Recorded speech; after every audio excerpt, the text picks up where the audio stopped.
This is Undergroundopolis.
Hello, fiends, friends of Undergroundopolis. Man, it was a nice little break, but I'm ready. I missed it. I'm ready to get back to work. I know I said a few weeks ago, I said I'm going to take a little break, and I felt very counterproductive the whole time. I was like, so I'm back. I've got some incredible very incredible guests coming up. I'm just going to make a little local announcement. June 15th. I really should write this stuff down. June 15th, I believe it is.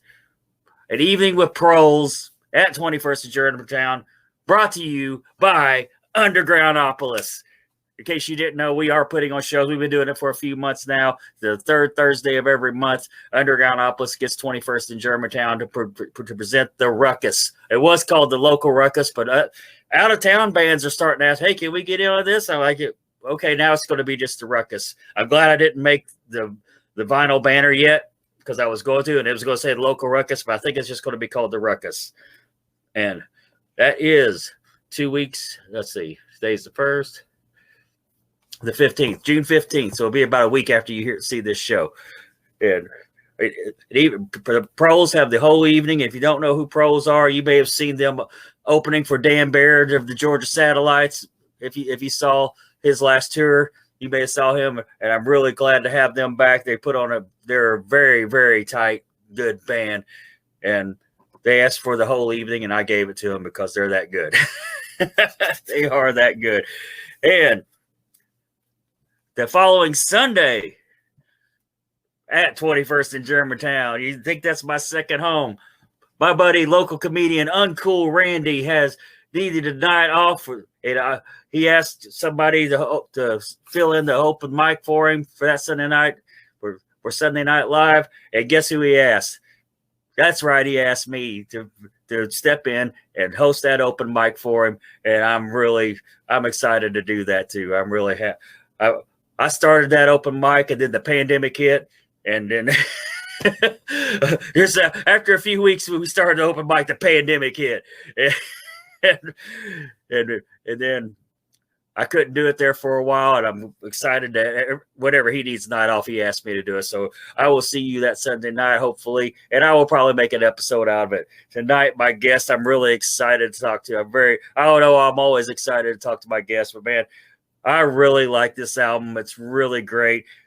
It's called Chasing Daylight, and we've already shared some really cool stories, and I'm going to make him repeat these stories because it was really good stuff. Just a second here. Let me bring him right on. Tiger, come. Tell us who you are and where you're from.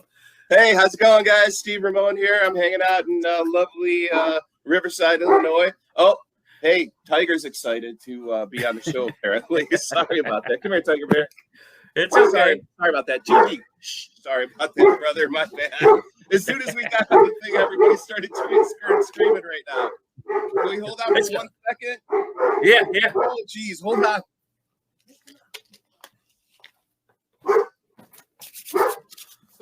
My bad, brother. I'm sorry. My bad. It's okay. It's okay. I know how to edit. Here, Riverside, Illinois. It's a little, oh my God. Oh my God. Everybody's here now. So anyway, I'm sorry, brother. We're here in lovely downtown Riverside, Illinois. We're just outside of the downtown area, just to the west a little bit. Beautiful little area. Olmsted was designed by Frederick Law Olmsted. Cool spot. Well, last year I had a show in Milwaukee, and I just got to tell you how much I loved Chicago traffic on the way back. My bad. I'm sorry. Let me apologize for that. Yeah, not too long ago there was a billboard in Milwaukee, and it said I forgot who it was for. It was for rapid transit or something. It said faster than a car with Illinois plates. But yeah, traffic is not good, my friend. It's you got to. Well, we made a side trip to see the Home Alone house. That was that. And I made a Facebook post later that evening. So I said, I just bought this house, and like 3 people got the joke. I was getting messages from people like, did you really buy that house? I was like, yeah, I bought it. I lied. The Home Alone house. The new one that everybody tries to go to now is there's a show on HBO. I forgot what it's called. But that's filmed here in Chicago as well, and everybody tries to head out to that one. They don't realize that it's in a very, very bad neighborhood until they get there. Well, let's talk about Chasing Daylight. I mean, sure. Yeah, tell me some of the stories, because we're going to get to the part where when I was looking for videos and stuff for you, and I found you at Louisville, playing at Louisville Billiards Club, which I played there. Well, I did. They shut down late last year. The billiards club had to shut down. Landlord raised the rent too high, and because landlords are assholes, Oh, I'm sorry to hear about that. That was a wonderful club. I remember the sound man there was wonderful. I still have his name in my phone. I know I can search it by searching that venue. And there's a lot of good video of the night we played up there. And oh yeah, I was there. We were opening for the London Quireboys on their first American tour in a long time, and I was fortunate enough to have Enuff Z'Nuff as my backup band for that whole entire tour. Chip Z'Nuff. I've been friends with Chip since I was a little kid, and grew up in the same town. Our sisters were best buddies and everything growing up. Families knew each other and stuff, and so. He was a bit older than me, so I always looked up to him musically and stuff. And he was out playing long, he was out on the scene long before I ever was. But, along with him and Donnie B, we all grew up in that same area. So I ended up being part of that crowd. Ended up, learning from them, writing songs, and just, and then ended up touring with them quite a bit, and playing guitar for them when Tony Fennell was out. Came really close to actually jumping in for a while, for good. But that particular tour showed us how we had to make decisions about whether or not we wanted to do, the Steve Ramone band or Enuff Z'Nuff. Couldn't do both of them if Enuff Z'Nuff was my band or if Chip Z'Nuff was my bass player. So that kind of settled that whole deal there. So anyway, when you saw us, we were just right in the middle of that. We were about a quarter of the way through that tour, and we were just really getting the ball rolling live. But I mean, by the end of that tour, we were just absolutely on fire. It was on autopilot, and man, we could turn it on and off whenever we wanted to. Man, it was very shocking. I was like, what is that? I kind of slept on Enuff Z'Nuff in the 80s. I admit, but I listen to them now, and I started to listen to them like in the late 90s and stuff. But they got some great stuff. But I can say the London Quireboys, I did a lot of underage drinking listening to the London Quireboys. I'm a big fan. There was 2 shows on that tour where they couldn't, where they didn't have a bass player, and I ended up playing bass for them on those 2 nights. Wow. Yeah, we played. I think it was after the billiards club, actually, because that was Kentucky, right? Yeah, Louisville Billiards Club. Okay, so our next show was in Denver. And so on that trip, I grabbed the bass, and on that trip over to Denver, I learned their entire set, and then I played bass for them in Denver and Utah the next 2 nights. It was crazy, but man, there's video of that out there as well. That was a great time. I just got to hang out and play bass all night and sing harmonies. Oh my God, what a great time! All right, and then those crazy Midnight Devils were on that tour as well. And those guys, I don't know if you've talked to them yet or met them or heard them. I'm writing it down. The Midnight Devils. Yeah, go check them out. I think they're going to be huge. And do they bring the party. They are just absolutely incredible. They're on Pavement as well. And, along with Plush and your favorite new band that you've been talking about. bullet to the heart. Bullet to the heart, absolutely, man. Pavement knows what they're doing, man. Oh yeah. That's what's his name? Tim King and from Soil. I think he's part of that. And Mark Nawara, exactly, from Soil. Both of them. Yeah, so they're both. Those are the guys that if you look and you've heard the record, and it's like I'm not your typical Pavement Records, kind of artist. Right. That's true. they're pretty heavy, but we happen to meet. We happen to travel in kind of the same circles, and then wonderful guy Chuck Bernal from Artists Worldwide out in California, the guy that's been booking Enuff Z'Nuff for a while. Kind of had the idea and put us all together. And the cool thing about them is that they said, you know what, it's not our thing, but we think we have a plan. But most importantly, we love these songs. And that to me was all I really needed to hear, because you know what, I've had a lot of people go, we love the songs, but we're not sure it's blah, blah, blah, whatever. And, these guys are sitting there going, it's not what we do, but we love the songs and we want to do something. And I'm like, you know what, absolutely. Let's go at this. Well, Pavement's a big step. It is, I've had several Pavement bands on. I've had the Dust Spiders on. I've had that's why I was just checking who all did I have on. One of them did say Key Flight Captains. One of them did say something about Midnight Devils. I think it was Dust Spiders. Another Chicago band. I don't know if you know them or not. Yeah, but everybody, once you see the Devils, you don't forget about it. Well, when did Chasing Daylight come out? Let's see. It's pretty new. It'll be a week old tomorrow. Yeah. Yeah, I was gonna say it's pretty damn new. it's pretty damn spanking new, and we're really excited about it. The response for it has been, we went into it thinking, people are gonna like the record, but man, the response has been really wonderful. People going, I didn't think people actually like wrote and recorded and put out albums like this or songs like this anymore. It's like.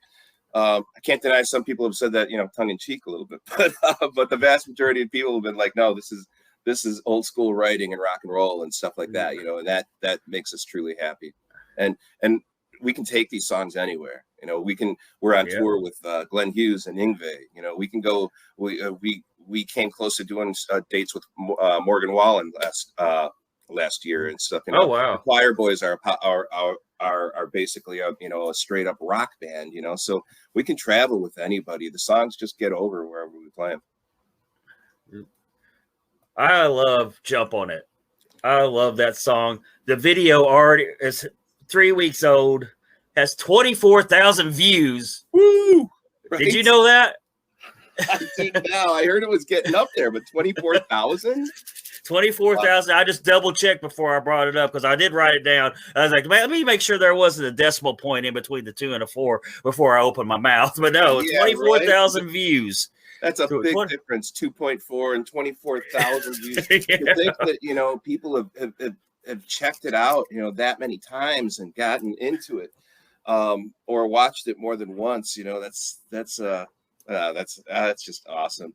And the song is one of the it's we call it the shiny penny, because no matter what, we can't get rid of it. It's always it's been in our set for a long time, always gets over. And it's when I did the record and handed it in, I gave it to Tim and Mark and said, what do you think? And they're the ones that decided on Jump on It. I didn't have any, I had a say in it, but I didn't give them any, opinions on it beforehand.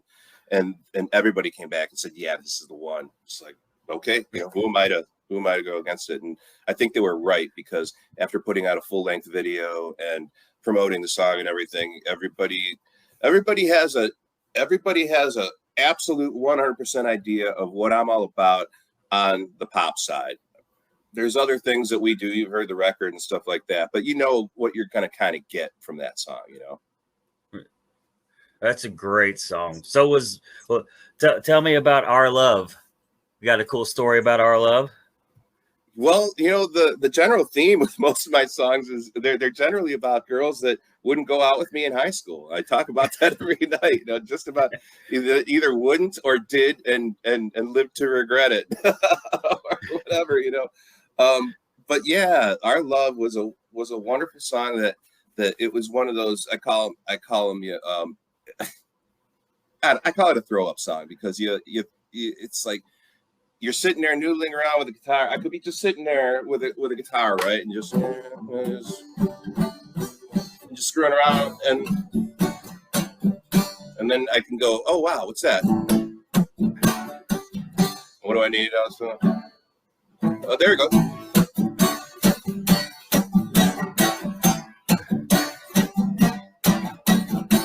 So I got that, right? I'm sitting there with that, watching TV or whatever, tell the dogs to shut up and quit barking or whatever. And the next thing you know, within the next 5 minutes, I had a fully realized, completely written with lyrics and everything song, to the point where I'm just sitting there, just writing them down. Yep, writing them down. 10 minutes later, I'm calling Chip going, dude, I got a good one, So that was a song, and it was written about a girl that we were just, we were having an absolute awful time together. And I think we were on a weekend trip or something, whatever. And I remember telling her, okay, let's just get through this, this will be over soon, whatever, we'll be home, on Monday, blah, blah, blah. And we did end up breaking up, but, a couple weeks later, I ended up just sitting there and that song came out and I was like, damn. And, still talk to her every once in a while too. She's actually she's a friend of a friend, and I tell her all the time, thanks for the song. Yeah, she's always like, fuck you, Because I always say whenever I do one of my songs, it's like, this song's about a girl. I'm the first person to ever write a song about a girl. So I always say stuff like that. Have you noticed that having a little bit of levity, like when you're on stage, it's like you can be serious if you want, man, but just being able to have something a little, just to talk on two levels, a little, not jokes, because we're musicians, we don't do jokes, but it's a little levity though. It kind of eases everything and gets people in the mood to listen to music. I think it gets people happy and more receptive, But I definitely do that bit about, hi, I'm Steve Ramone. I write 3-minute pop songs about girls that wouldn't go out with me in high school.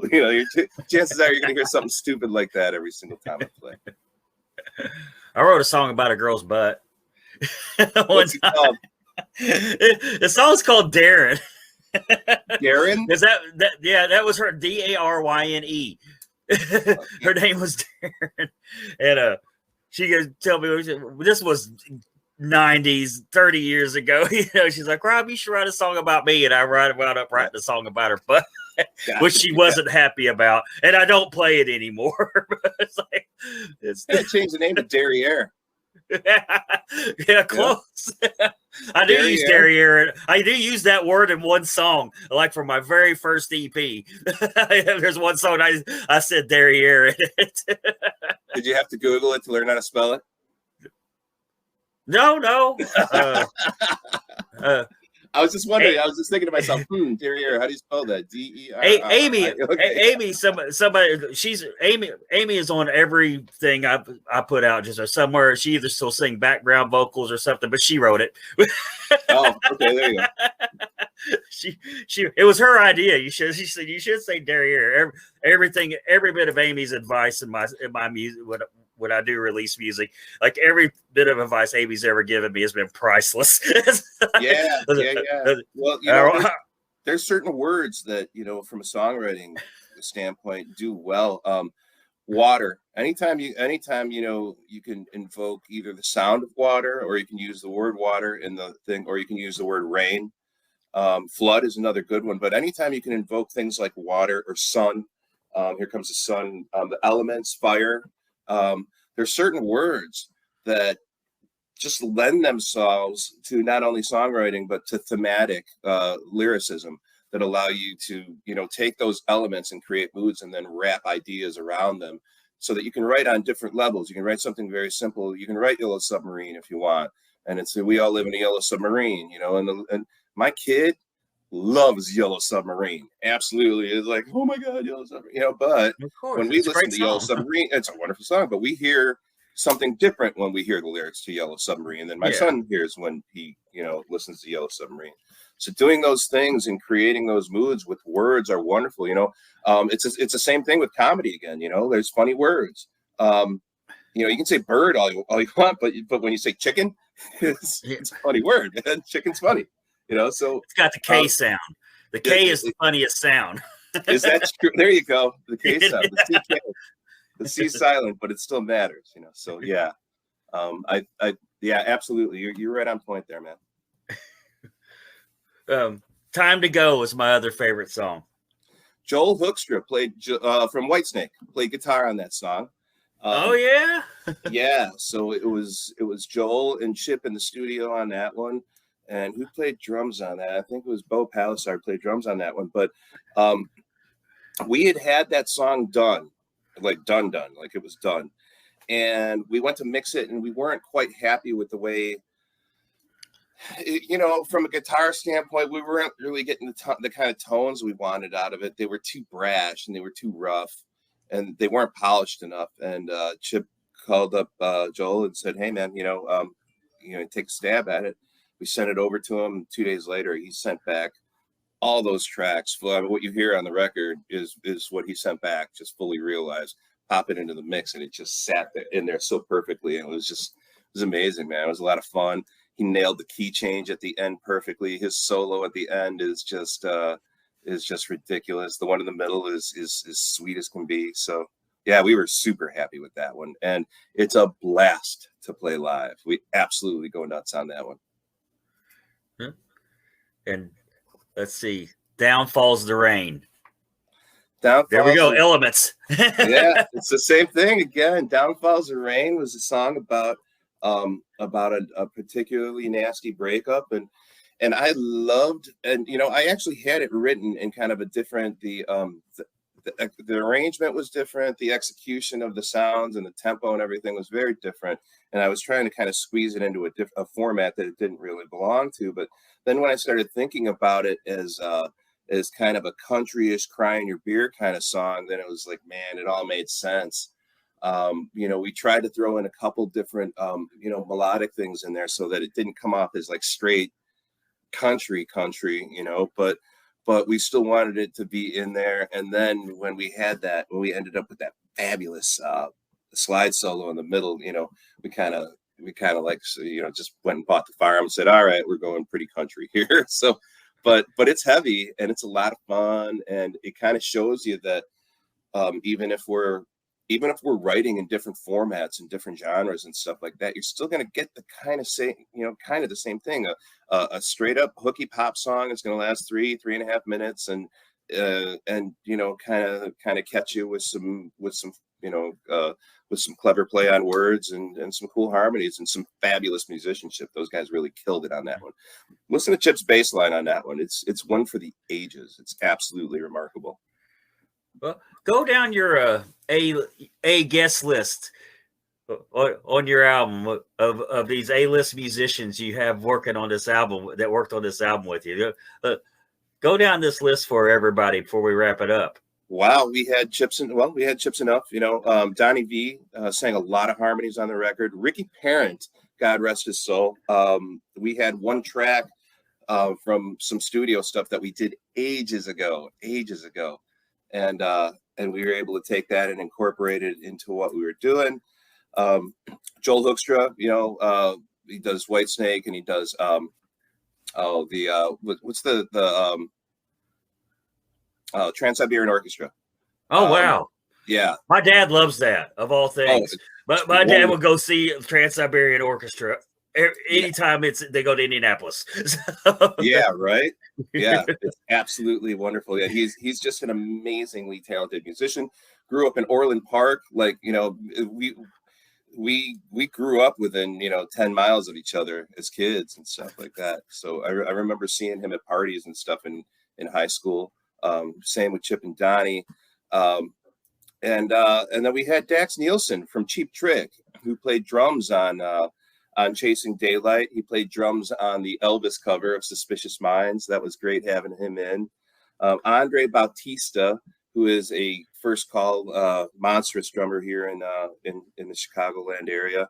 He's actually the guy that he does high-end percussion and stuff like that. So when Neil Peart wouldn't need to have his timbales tuned or something or whatever, or his gongs, whatever, he would send them to him and stuff like that. So yeah, it's like those guys, all around. We were just able to get a lot of really cool cats.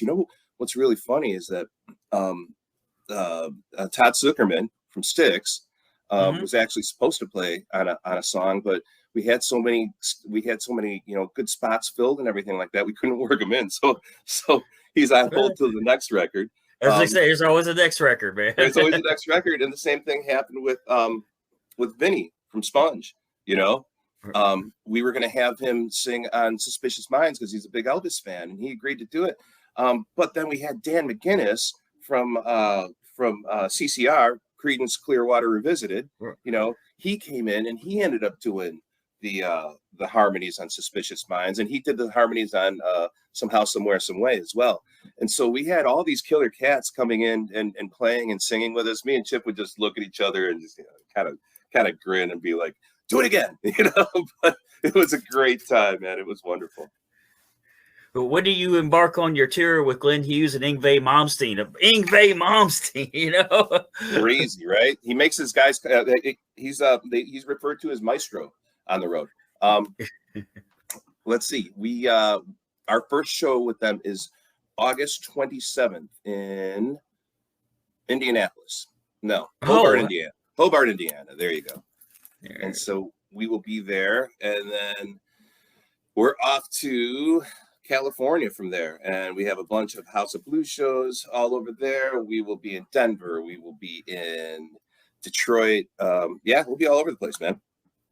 And you just got to go to steveramone.com or any of the sites, whichever social media thing you're into. You got to do a search Steve Ramone Music, and you'll find me there, and you'll be able to just download the record right there, or buy a hard copy if you want. You can always send it to me, or you can, shoot me a message. I'll gladly send you a hard copy signed if you want it, whatever. I mean, I just want people to listen to the music, to be honest with you. I just want people to get some good listens in there. And, if it suits you, then by all means, a download would be wonderful. Do you have a vinyl by chance? I know it's really expensive and it takes forever to get, but it's in the works. It's in the works, but it's going to be a limited edition kind of deal that we're doing on our own. And yes, when we play live, we will have those with us for merch. You can hit me up, and as soon as they're available, I'll gladly sign one for you. But man, you aren't joking about those things being expensive. I did recently just found a huge manufacturing plant in Singapore. It's either Singapore or Taiwan, I forgot. But they're doing it, and supposedly they have a really good process for doing it. Even so, they're coming in at around, over $50. They're just downright expensive to do. Yeah. Oh yeah. And then you got to ship them on a ship, probably, Yeah. You can come pick it up. And the turnaround time is usually, it's, what about cassettes? Are they back in? Yeah, cassettes are on the rise, man. Speed Freak sent me one of theirs, and it's great. I still have my cassette. I told you, I'm an 80s, 90s guy. That I was a cassette guy, I had London Quireboys' first cassette. Yeah, I have all kinds of cassettes. I have all my old cassettes. I don't have any of my CDs. I didn't keep those because those were they're easy to replace if you really want to. But the cassettes, I kept all of those. I have a stash of 8 tracks as well. And I thought you were referring to 8 tracks because I always thought 8 tracks sounded amazing. I always thought they sounded really, really good, Cassettes, okay, that's a decent, analog alternative to pulling out the record player and stuff like that. So that would kind of make sense. And I haven't heard a cassette in so long. I couldn't tell you from a fidelity standpoint where it ranks among everything else that's out there right now. So it's an interesting thing. I'm gonna have to go dig out some old stuff in the studio here. But anything you want to add before we wrap it up? Starting to run out of time here. Oh, I'm sorry, man. I know I talked. It's okay. I want my guests to talk. Hey, where are you? Where is this originating from? I'm in Louisville. Oh, you're in Louisville. Wonderful. Yeah. Well, I'm on the Indiana side, but I'm 13 minutes from downtown Louisville. I'm like, first of all, I want in on a ruckus night. Okay. So all right. Absolutely want in on a ruckus night, and I'll gladly share the night with with your band or whatever band you want me to play with. But that sounds like a lot of fun. It sounds like something we could do because we're not that far, No, not really. No, the other thing I would say is support local musicians. Get out there and by all means, please. I know you got to sit through some stuff that you might not want to hear, and I know not everything is for everybody. But when you do find somebody that's really talented and an up and comer or whatever, it makes a big difference. It makes a big difference in what they end up being able to do. And from a musical standpoint, I promise you get something out of it that you wouldn't get if you're just listening to the stuff on online all the time. So that's my message, end of sermon, but go see some live music. There will be links to Steve Ramone's music in the description. Be sure to subscribe or follow or whatever you do on Spotify or whatever platform you're checking this out on. And thank you so much for being my guest. I am your host, Rob Lyon, signing off.